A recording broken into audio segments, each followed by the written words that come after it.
농사 지어보셨습니까? 네. 제가 알래스카 살 때 아파트에 살았는데 아파트 옆에 시에서 만들어주는 이게 텃밭이 있었어요. 텃밭. 네. 나무로 이렇게 짜가지고 한 평 정도 사이즈로 이렇게 만들어줬는데 원래 시니어 아파트 옆에 있었기 때문에 그 시니어 분들을 위해서 만들었던 건데 그분들이 농사를 안 짓는 거예요. 그래서 너 원하면 해도 된다고. 그래서 2개 사이트를 제가 농사를 지었습니다. 여기서 뭐 거름도 주고 흙도 주고 그 농기구도 다 주고 하여튼 전 씨만 뿌리면 되는 거니까. 그래서 한번 해야 되겠다. 그래서 뭐를 뿌릴까 고민을 하다가 몇 년 전에 한국에서 사온 상추 씨가 생각이 났어요. 그래서 상추 씨를 뿌리고 그걸 이미 좀 뿌리고 반 정도를 남겨서 제가 냉장고에 넣어놨거든요. 냉장고에 넣어놓으면 된다고 그래가지고. 근데 3년이 지난 거예요. 3년. 잊어버리고 있다가 3년이 지나고서 이제 상추 씨를 뿌리는데 저는 의심이 되는 거예요. 이게 나일까? 이게 3년이나 지난 건데 그것도 안 쓴 것도 아니고 찢어가지고 이미 개봉을 한 건데 이게 나일까? 걱정이 되는 거예요. 그래서 원래는 한 뼘 간격으로 이게 홈을 만들고 거기에 3개, 4개만 놓으라고 되어 있는데 씨도 조그만 합니다. 정말 굉장히 작아요.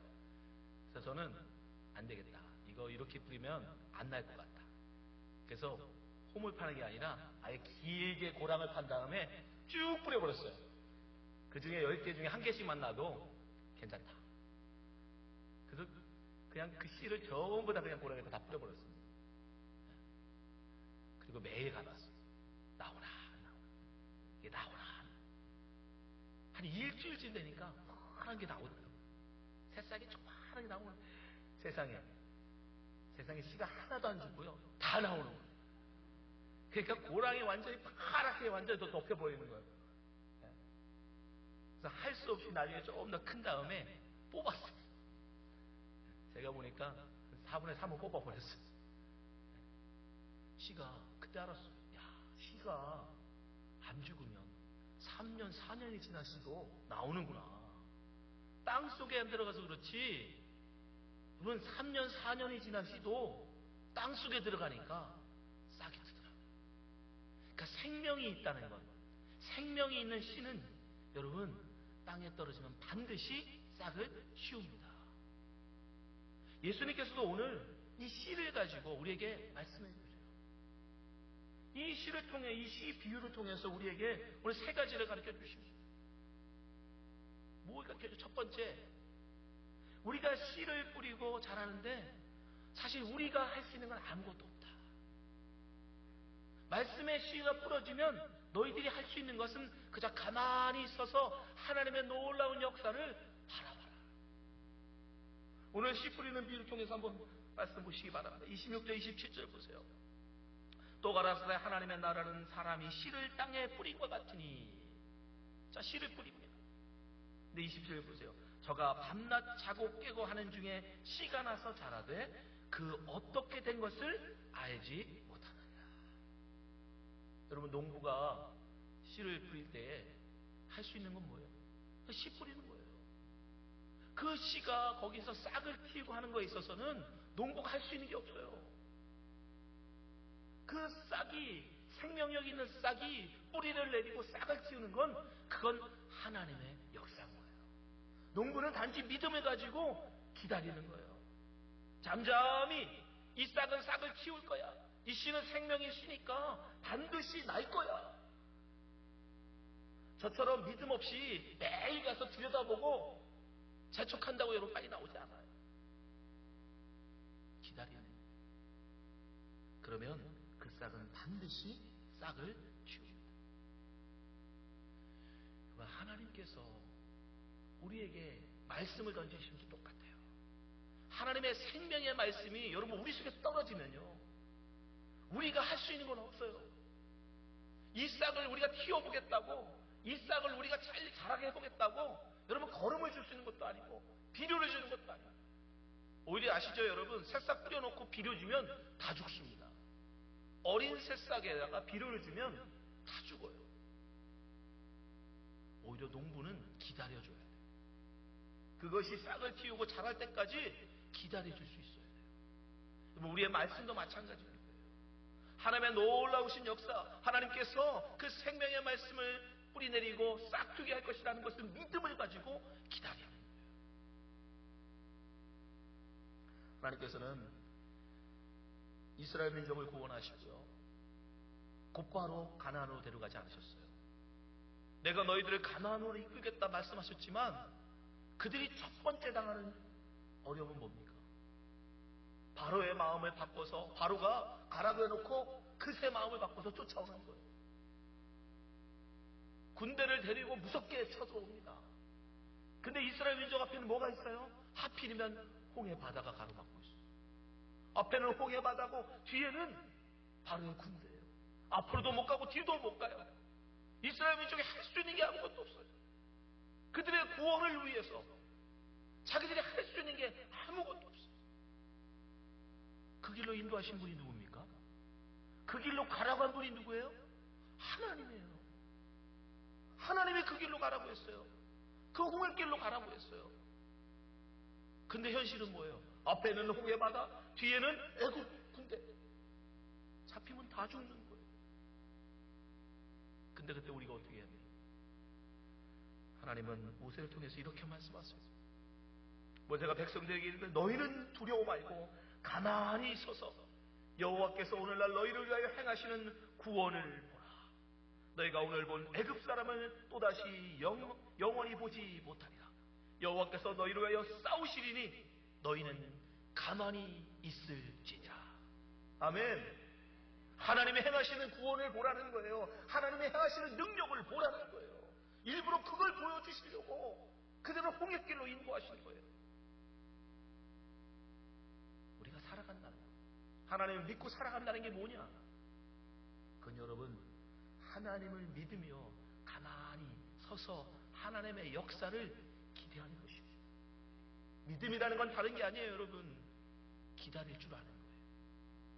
하나님이 내게 말씀하셨으니까, 하나님이 내게 하신다고 약속하셨으니까 반드시 그건 이룰 거야. 그걸 믿고 기다리는 사람, 그 사람이 바로 믿음 있는 사람인 거예요. 믿음이 없는 사람은 어떻게 해요? 매일 가서 들여다보죠. 나오겠지, 나오겠지, 오늘은 나오겠지, 오늘은 나오겠지. 그러나 믿음 있는 사람, 오랜 노하우가 있는 사람은 씨를 뿌려놓고 여러분 매일 가서 들여다보지 않습니다. 어차피 일주일은 지나야 나온다는 걸 알아요. 그러나 믿음이 없는 사람은 매일 가서 들여다봐요. 매일 가서 들여다본다고 싹이 빨리 나옵니까? 믿음을 가지시기 바랍니다. 하나님께서 여러분 가운데 말씀을 씨를 뿌리셨어요. 그 말씀이 여러분에서 어떻게 역사할지 하나님을 기대하며 하나님을 바라보시기 바랍니다. 아멘. 그러면 여러분, 말씀은 때가 반드시 싹이 나옵니다. 하나님의 말씀이 우리 가운데 어떻게 역사하시는가, 어떻게 자라나는가, 그것을 제일 또 잘 보여주는 게 뭐냐면 여러분, 아이를 갖는 거예요. 여러분, 처녀가 결혼을 해서 이제 아이를 가지면 어떻게 됩니까? 여러분, 엄마로서 다 준비된 사람에게 아기가 생깁니까? 아니면 아기가 생기면서 엄마로 준비되는 겁니까? 모르세요? 제가 가르쳐 드릴게요. 아기가 생김으로 그 처녀가 엄마로서 준비되는 거예요. 그 몸이 변해요. 호르몬이 변해요. 여러분, 그 아이가 그 여인의 속에서 잉태하는 순간 이 여인의 몸은 이제 여인의 것이 아니에요. 아기가 주려요. 아기가 먹고 싶은 거를 막 먹게 해요. 그래서 평소에는 고기도 안 먹던 사람이 막 고기를 먹어요. 평소에는 별로 고구마를 좋아하지도 않았는데 고구마를 10달 동안 먹고 살아요. 변하더라고요. 평소에는 낮잠 자지도 않던 사람이 아기가 생기는 순간 그렇게 낮잠을 자요. 왜 그렇습니까? 아기가 그 여인을 엄마로 만들어가는 거예요. 여러분, 그처럼 말씀이 우리 속에 들어오면 마찬가지입니다. 말씀이 여러분을 만들어갈 것입니다. 여러분을 하나님의 사람으로, 하나님이 원하시는 그 사람으로 준비시키시고, 우리는 그걸 기대하는 거예요. 그걸 믿는 거예요. 그리고 우리는 잠잠히 기다리는 거예요. 하나님이 행하실 것이다. 두 번째, 주님이 우리의 무엇을 이 비유를 통해서 가르쳐 주시느냐. 성장에는 단계가 있다라는 거예요. 우리가 말씀을 받고 성장해 가는데 하루 순간에 갑자기 새싹이 갑자기 자라나서 곡식이 되지 않는다는 거예요. 오늘 말씀해 보면 주님이 분명히 말씀하십니다. 28절, 29절 보세요. 땅이 스스로 열매를 맺되 처음에는 싹이요, 다음에는 이삭이요, 다음에는 이삭에 충실한 곡식이다. 열매가 익으면 곧 낫을 되나니 이는 추수 때가 이르렀습니다. 세상에 어떤 씨도 여러분 씨 뿌리고 그 다음 날 곡식을 거둘 수 있는 싹은 없어요. 곡식을 거둘 수 있는 그런 씨는 없습니다.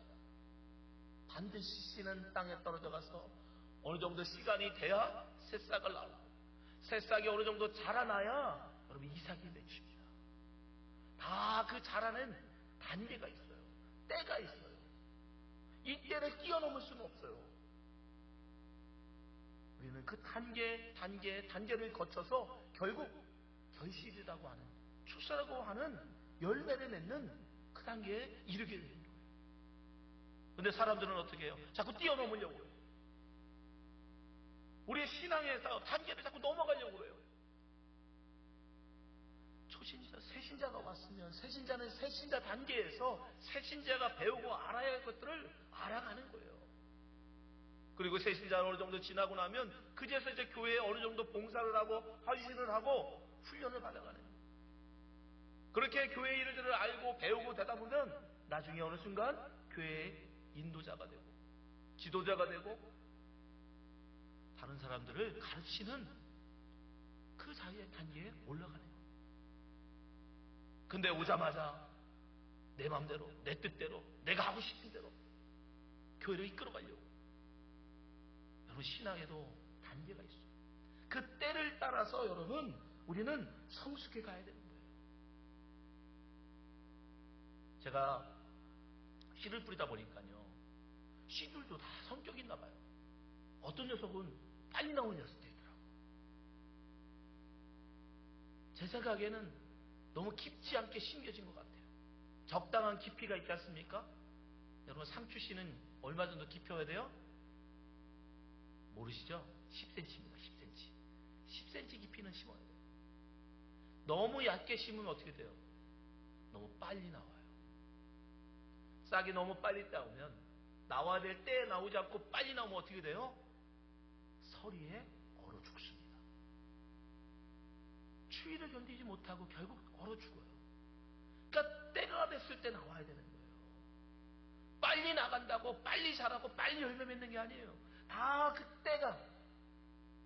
그때에 나와야 제때에 자라고 제때 열매를 맺을 수 있는 거예요. 우리의 신앙에도 그런 단계가 있다는 것을 여러분 기억하십시오. 예수님을 보십시오. 예수님은 하나님의 아들이시고, 아니 그분은 하나님이세요. 그분은 마음 먹으면 얼마든지 이 땅에 바로 성인으로 오실 수 있었어요. 그냥 바로 공생애를 시작해도 돼요. 하나님이신데 어찌 그게 불가능하겠습니까? 그러나 예수님도 이 땅에 오실 때 어떻게 와요? 갓난아기로 오셨어요. 갓난아기로 오셨고, 예수님이라고 사춘기를 거치지 않은 게 아니에요. 예수님도 사춘기의 시절을 지나고, 예수님도 청년의 시간을 지나고, 그리고 서른 즈음에 대해서. 여러분, 왜 서른 즈음인지 아십니까? 그 당시 팔레스타인 사람들은 서른은 돼야 다른 사람들을 가리키고 다른 사람들을 이끌어갈 수 있는 나이라고 생각했어요. 주님은 그때를 기다렸던 거예요. 주님이 20살 때에 여러분 지혜가 없었을까요? 주님이 20살 때에 그런 능력이 없었을까요? 그러나 주님은 결코 서두르지 않았습니다. 그 단계를 건너뛰지 않았어요. 주님은 이미 12살 때에 바리새인들을 가르칠 만한 성령의 지식과 지혜가 있으셨어요. 그럼에도 결코 주님은 그 청장 연기를 건너뛰지 않았어요. 서른이 될 때까지 기다리셨습니다. 우리의 성숙, 우리의 성장 마찬가지입니다. 여러분이 원한다고, 여러분이 하고 싶다고 쑥쑥 자라는 게 아니에요. 때에 따라서 하나님께서 인도하시는 대로 여러분 그 단계 성장해 가시기 바랍니다. 하나님께서 그 적절한 때에 여러분에 맞게 하나님께서 여러분을 성장시키시고 열매 맺으실 거예요. 조급하게 그때를 건너뛰지 마십시오. 주님께서 이끄시는 대로 한 단계 하다 보면 주님께서 반드시 여러분들을 성숙한 사람으로, 주님이 원하시는 그런 열매를 맺는 사람으로 만들어 가실 것입니다.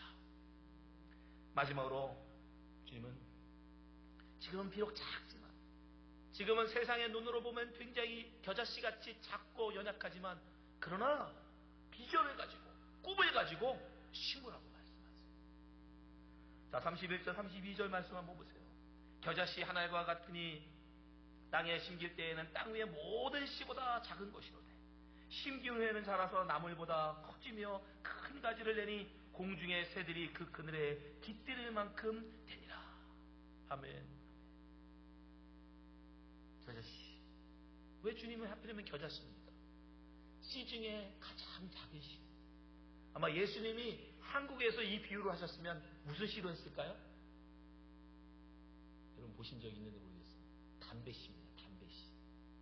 한국에서 농사 짓는 작물 중에 가장 작은 씨는 담배씨라고 해요. 중요한 건 담배씨냐 겨자씨냐가 문제가 아니라, 아무리 작은, 세상에서 아무리 작은 씨앗이라도 믿음을 가지고 심으면 하나님께서 반드시 그것을 그 어떤 나보다 작물보다 크게 자라게 하신다는 거예요. 우리도 마찬가지예요. 여러분이 하나님 앞에 어떤 믿음을 가지고 심느냐, 어떤 비전을 가지고 여러분들이 헌신하냐, 여러분의 하나님은 그 믿음을 통해서 역사하신다. 여러분이 아무리 나이가 많으시든, 여러분이 아무리 가진 것이 없으든, 여러분이 아무리 배운 것이 없을지라도, 여러분이 세상에 아무리 작은 연약한 자일지라도, 겨자씨 하나같이 작은 자랄지라도 여러분이 믿음으로 심는다면, 큰 비전을 가지고 하나님은 이루실 것이다 라고 하는 믿음을 가지고 여러분 심는다면, 하나님은 반드시 그것을 그 어떤 나무보다 크게 자라게 하신다는 거예요. 그럼 우리 어떤 꿈을 꿔야 됩니까? 어떤 비전을 가져야 돼요? 나를 드러내고 나를 자랑하는 거? 나 이렇게 겨자씨만큼 작았는데 이렇게 커졌다. 나를 자랑하고 나를 드러내는 그런 비전일까요? 나만의 유익을 추구하는 그런 비전입니까? 아니요. 그런 꿈이 아니에요. 그런 비전에는 하나님이 역사하지 않습니다. 하나님은 지금 우리에게 어떤 비전을 갖기를 원하시는가?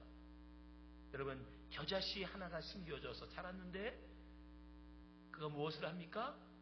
새들이 깃드는 안식처를 제공하더라. 나를 위한 비전이 아니라 다른 이들을 위한 비전, 다른 사람들을 유익케 한 비전, 다른 사람에게 득이 되는 비전, 다른 사람의 사랑을 베푸는 그런 비전. 여러분이 그런 비전을 가지고 주님 앞에 심을 때 하나님이 역사하신다는 거예요. 여러분은 어떤 꿈을 갖고 계세요? 어떤 비전을 갖고 계세요? 주님은 오늘 겨자씨 비유를 통해서 우리에게 분명히 말씀하세요. 너희들이 정말 자라서 새들이 깃드는 그런 안식처를 제공하는 그런 큰 나무가 되는 꿈을 가지고 겨자씨를 심는다 할지라도 하나님은 반드시 그것을 크게 자라게 하실 것이다. 그런 비전, 그런 꿈을 꾸는 여러분 되시기 바랍니다. 1637년에 잔이라고 하는 한 젊은 청교도 목사가 아메리칸 드림을 꿈꾸면서 미국으로 이민을 왔어요. 이 젊은 청교도 목사는 더 신학을 공부하고 싶었고, 더 많은 과학을 공부하고 싶었고, 더 많은 법률을 공부해서 훌륭한 신학자, 훌륭한 과학자, 훌륭한 법률가가 되고 싶었어요. 근데 그만 이민을 온 지 1년 만에 1638년에 폐결핵에 걸리고 말. 당시 폐결핵은 불치병이었어요. 폐결에 걸린다는 건 거의 사망 선고와 같았습니다. 그래서 그가 임종 직전에 자기의 모든 재산을 정리하면서 이제 어떻게 할까 고민할 때에 자기가 가진 거라고는 그저 300권의 책이었어요. 훌륭한 신학자로, 훌륭한 과학자로, 훌륭한 법률가가 되고 싶다. 열심히 그동안 평생을 책을 모았기 때문에 300권이나 되는 많은 책을 모을 수 있었어요. 그래서 저는 마지막으로 기도하면서 이것을 어떻게 할까 기도하는 중에 하나님께서 지혜를 주셨습니다. 마침 그가 살고 있는 그 뉴타운에 대학이 하나 생겼어요. 뉴타운 칼리지. 그래서 그는 이 책들을 그 학교에 기증하기로 했습니다. 그러면서 그가 그 학교에 자기의 유언과 같은 헌정서를 함께 써서 이 책을 기증했어요. 그 헌정서의 내용이 이렇습니다. 나는 이 땅에 꿈을 가지고 찾아왔습니다. 좀 더 신학을 공부하고 싶었고 법률과 과학도 공부하고 싶었습니다. 훌륭한 신학자, 훌륭한 법학자, 훌륭한 과학자가 되는 것이 나의 꿈이었습니다. 그러나 주께서 나를 부르시는 것 같습니다. 내가 이 땅에서 이루지 못한 꿈을 후학들을 통해서 이루기를 기대합니다. 내가 이 대학에 제공하는 책들을 통해 훌륭한 신학자, 훌륭한 법학자, 훌륭한 과학자들이 길러져서 이 땅을 풍성하게 하고 인류에 이바지하는 위대한 거인들이 나타나게 될 것을 기대합니다. 그는 꿈을 심은 거예요. 자기의 비전을 심은 거예요. 비록 자기는 못하지만 이 책들을 통해서 그들이 그런 꿈을 이루어가기를 그런 기대하며 그 책을 그 학교에 기증한 것입니다. 그래서 학교 이사들이 이 헌정서를 받으면서 너무 감동을 받았어요. 이분의 이 깊은 뜻을 우리가 살리자. 그래서 그분의 이름을 우리가 영원히 기억되게 하자. 그래서 학교 이름을 바꾸기로 했어요. 뉴타운 칼리지에서 그분의 이름을 따서 학교 이름을 바꾸기로 했어요. 그 사람의 이름이 바로 존 하버드예요. 그렇게 시작된 학교가 하버드예요. 그분은 비록 작은 꿈이지만, 자기가 이루지 못한 꿈이지만 이 책을 통해서 훌륭한 신학자, 훌륭한 법학자, 훌륭한 과학자가 나오기를 기대하며 꿈꾸며 이것을 심었더니 하나님께서 여러분 그 대학을 통해서 하버드에서 얼마나 많은 훌륭한 신학자와 법학자와 과학자가 나왔습니다. 여러분, 이런 놀라운 역사는 왜 우리 가운데 없는지 아십니까? 우리가 심지 않기 때문에. 이런 저 씨가 무슨 큰 열매가 되겠어? 이런 조그마한 씨가 무슨 그런 큰 열매를 맺겠어? 내가 심는다고 어떻게 이런 역사가 일어나겠어? 우리는 시도해보지도 않고 심어보지도 않고 여러분 처박아두기 때문에 이런 역사가 없는 거예요. 그래서 저는 하버드처럼 비록 자기는 못하지만 그것이 별것 아닐 수도 있지만 믿음을 가지고 그가 그 비전을 심었더니 하나님은 그 비전을 통하여 역사를 일으키시다는 겁니다. 여러분, 심는 우리의 중요한 게 아니에요. 여러분이 그 비전을 심을 때에 그 비전, 그 꿈을 자라게 하시는 분은 하나님이십니다. 우리는 약하지만, 우리는 연약하지만, 우리는 저 자씨보다 못하지만, 그러나 그것을 지으시고 그걸 자라게 하시고 그 이끌어 가시는 분은 바로 하나님이시라는 거예요. 전능하신 하나님이시라는 거예요. 위대하신 하나님이시라는 거예요. 우리가 심어서가 아니라 이끌어 가시는 분이 하나님이시기에, 그걸 키워 가시는 분이 하나님이시기에 가능한 것입니다. 우리도 마찬가지예요, 여러분. 나이가 얼마든, 내가 가진 것이 있든 없든, 내가 아는 것이 많고 적든 그건 중요하지 않아요. 우리가 어떤 믿음을 가지고 어떤 꿈을 가지고 하나님 앞에 그 비전을 심는다.